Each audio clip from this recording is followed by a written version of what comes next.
In this experiment, we're going to determine the speed of the bubble in these three tubes that have oils of different viscosity in them, so the bubble will travel at different speeds. For this red one, between the start of this tape right here, where my thumb is here, and the start of this tape at the bottom, there are 15 centimeters between this point and this point. So we're going to time that 3 times, and using the distance and the time, figure out the speed of the bubble in this tube. So for the first one, I'm going to turn it, but don't start your stopwatch till the bubble gets to the bottom of that first tape. There to there. Okay, we'll do it again.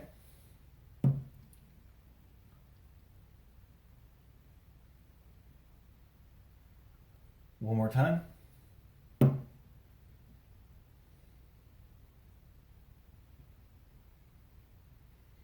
All right. Now we're going to switch to the blue tube.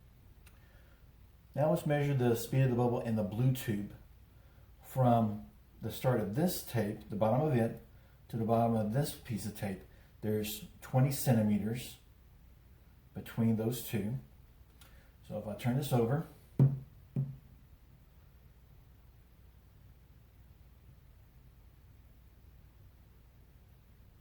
measure the time it takes to go from the bottom of this tape to the bottom of this tape, knowing that distance is 20 centimeters. One more flip. All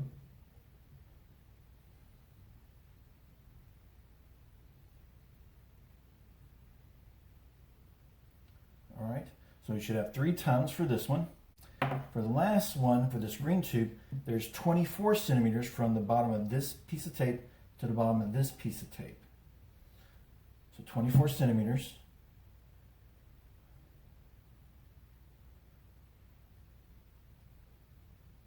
Measure the speed of that bubble as it goes by.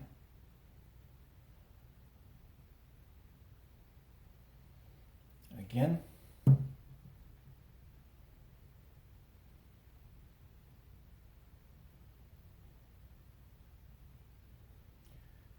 And we'll do it one more time.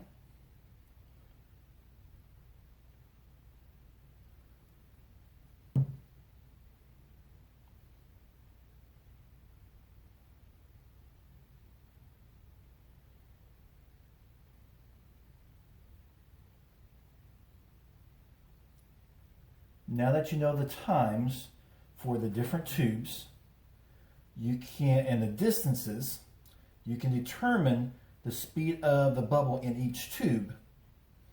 Also think about what sources of errors could happen to throw your timing off some.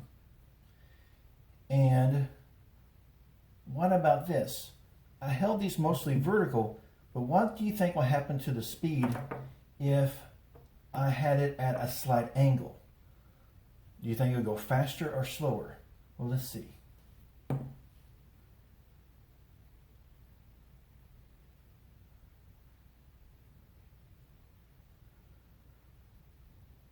Why do you think that happens?